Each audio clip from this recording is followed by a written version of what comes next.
Coming up on Mountain News this morning, Governor Andy Beshear is calling for the resignation of Sheriff Mickey Steins by the end of the day today.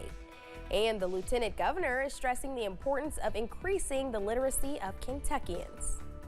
Dedicated to Eastern and Southern Kentucky, this is WYMT Mountain News this morning.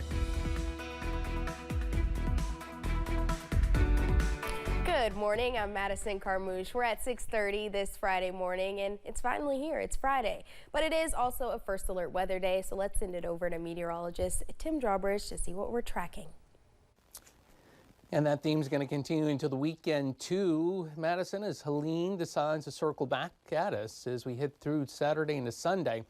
The extension of the high wind warnings went to the north and west as we ended up getting into the pre-dawn hours this morning. Again, for wind gusts potentially up to 60 miles per hour, and it's pretty much splitting hairs. The Weather Service feels that those of you from Wayne County, Owsley, Breathitt, Magoffin, Johnson, Lawrence, and Martin counties will only potentially see gusts to about 45 to 50 miles per hour. We're all obviously seeing the steady, heavier rain.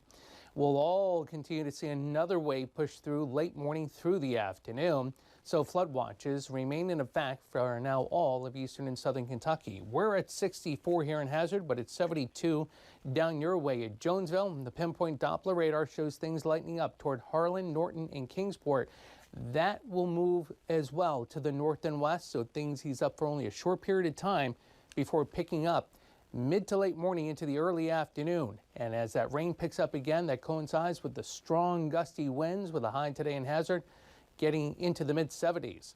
More about the area 7-day forecast, the bus stop forecast as well in this half hour. Madison. All right, Tim, thank you. Governor Andy Beshear is calling for Letcher County Sheriff Mickey Steins to resign following that deadly shooting inside a courthouse that claimed the life of a judge. Steins was arraigned on Wednesday in connection to the murder of District Judge Kevin Mullins. In a letter yesterday, Governor Beshear asked that Steins step down by the end of today. He says it's important that Letcher County has a sheriff that can be out in the community keeping people safe. And what I'm trying to do is to get Letcher County a sheriff that can be active as quickly as possible. That happens the fastest if the current sheriff resigns. And if the sheriff does not resign by the end of today, the governor says the state will begin the process to remove him. A New York man has died from a listeria infection tied to recalled deli meat from Boar's Head. That makes the 10th death in the outbreak that has seen 59 people hospitalized in 19 states. The Centers for Disease Control and Prevention says it is likely much larger. That is because it can take up to 10 weeks for symptoms to begin. Many people also recover without being tested for the bacteria. Boar's Head discontinued all of its liverwurst products. It also permanently closed the Virginia plant where the meat was contaminated. The congressional panel investigating the July assassination attempt on former President Donald Trump is presenting its findings to the public, and that includes pointing the blame not at police but the Secret Service. A bipartisan panel has been analyzing security failures the last couple of months that allowed for former President Donald Trump to be shot at a rally in Pennsylvania. Republican Chair Mike Kelly laid blame at the feet of the Secret Service. We knew there was a suspicious person out there, and I think once you listen to this today, you're going to find out why in the world would you let former President Trump go out onto that platform if you weren't sure it was secure? That's the whole purpose of why the Secret Service was there. The panel is also investigating a second assassination attempt against Trump. A suspect was arrested and charged earlier this month for aiming a rifle through a fence outside Trump's West Palm Beach golf course. A kidnapping attempt in Louisville is caught on a family's Ring doorbell camera. The parents say their kids were playing outside when the man approached. The kid's mother asked the man what he was doing. He responded by saying, "I just want my baby back." When the mother asked him to leave, the man grabbed a nearby shovel and charged toward the door. The man only runs away after he is threatened with a gun. The family says they are living in fear. My daughter looked at me, and when I was crying, trying to comfort her, making sure she's okay, she was hugging me, crying, telling me it was okay. They didn't take me, Mommy. I'm here with you. You did what you needed to do. You're here to protect me, so is Daddy. No arrests have been made, but LMPD is investigating the incident and says a report was taken for menacing and criminal trespassing. New York City Mayor Eric Adams is facing multiple federal charges. He's accused of taking bribes and illegal campaign contributions from foreign sources. The 5-count indictment alleges that in exchange, Adams helped Turkish officials with fire clearances for a new diplomatic building in the city. Mayor Adams took these contributions even though he knew they were illegal. And even though he knew these contributions were attempts by a Turkish government official and Turkish businessmen to buy influence with him. This is just one of at least 4 federal investigations into Adams or his inner circle. At least 3 high-ranking city employees have already resigned in recent weeks. A Wise County man has been sentenced for his involvement in a conspiracy to distribute meth linked to the murder of Virginia police officer Michael Chandler. Christopher Bates was sentenced to 6.5 years in federal prison. He is the 8th defendant to be convicted for his role in the conspiracy. The lottery for the medical marijuana business licenses is happening next month. Kentucky received almost 5,000 business license applications before the window closed last month. The majority of them were for dispensaries and people interested in opening one. Only 48 of those applicants will actually get a license. Governor Beshear said the state is currently processing all of the applications, and the permit lottery will be broken up based on different roles. The first permits will be awarded next month. Meanwhile, the governor awarded the first medical cannabis business license to a Kentucky-owned lab.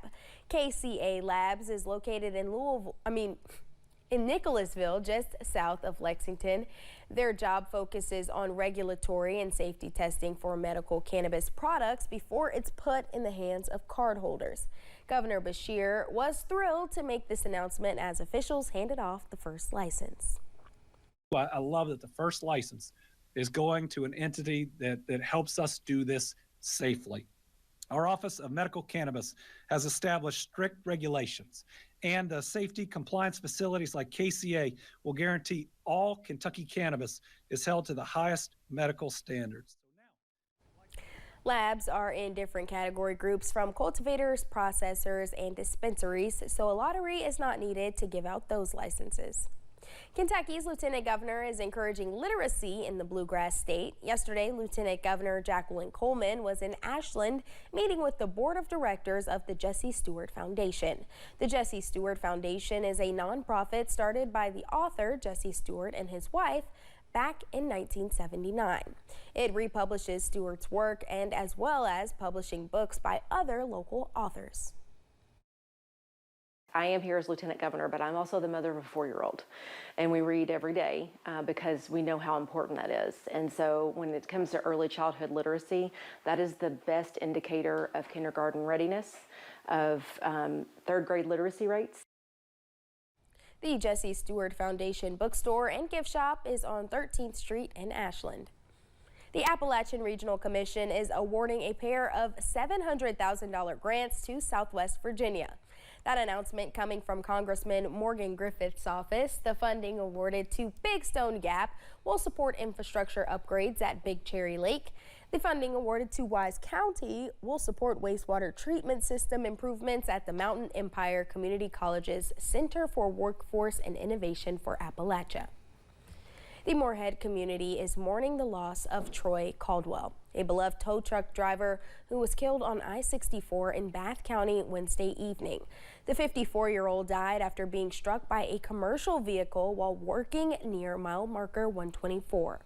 The driver of that vehicle, Shadman Yoldashev of New York, has been arrested and faces charges of evidence tampering.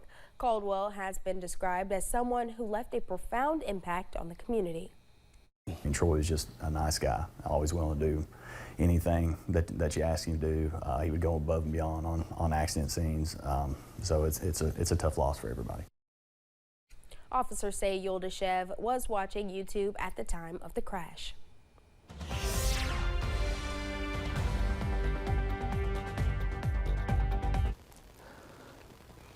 6:39 on a Friday morning. Yes, the rain continues, but it has lightened up for some of us. Over at 1006, my buddy Pastor Rob just messaged me since Sunday, 7 inches of rain. Yes, and a number of us have seen that across parts of eastern and southern Kentucky. According to the the Kentucky Mesonet toward Harlan, Letcher, and Bell counties. Yeah, some of you have seen 3.5 to 4.5 inches of rain in just the last 24 hours. And that'll be a continuing theme here across the Commonwealth as Helene loses its punch and the remnants move across the Commonwealth heading through this weekend. You can see the flow tracking to the top left-hand corner of your TV screen, so it's tracking to the north and west. Things will lighten up for about an hour, maybe 2, and then we pick things up again mid to late morning into the early afternoon. Now up to 66, feeling a little steamy outside with the tropical moisture. Again, midday. The strongest winds coincide with the heaviest of rainfall with a high of 76. More about the ARH First Alert 7-day forecast in moments. Madison? All right, Tim, thank you. Power Up the Pantry collected donations throughout the region yesterday, filling needs for the community by filling their pantries with food. The 5th annual event, a partnership between WYMT and Kentucky Power that aims to funnel food and funds to God's Pantry and Facing Hunger food banks, brought its tents to Ashland, Pikeville, and Hazard yesterday, collecting what is being estimated as nearly 3,000 pounds of food between 4 stations. That food is now at food pantries like the Heenan Church of Christ, where pantry workers say they are preparing to meet the expanded needs that come with seasons changing. It's so important because there's so many in our area that are in need. And we just feel privileged to be able to have the pantry over there where we can help all those in need. Wood says programs like this make their outreach possible. We want to thank everyone that braved the weather and made donations yesterday. A Barron County family YMCA has gone viral after posting a video on TikTok. The video featured an employee of more than 15 years, Terry Reed, utilizing Gen Alpha slang to show off some of the features of their local facility. He still can't believe he's a viral sensation. If you're not used to something like this, especially like me, TikTok, it's all new to older people. But the good thing is, we all are going to share in this as we get older, and so it's just part of life. At last check, the video sits at more than 600,000 views and has more than 110,000 likes, with thousands of comments praising Reed's kindness and fun attitude. Reed says he plans to continue to use his riz to slay in future videos.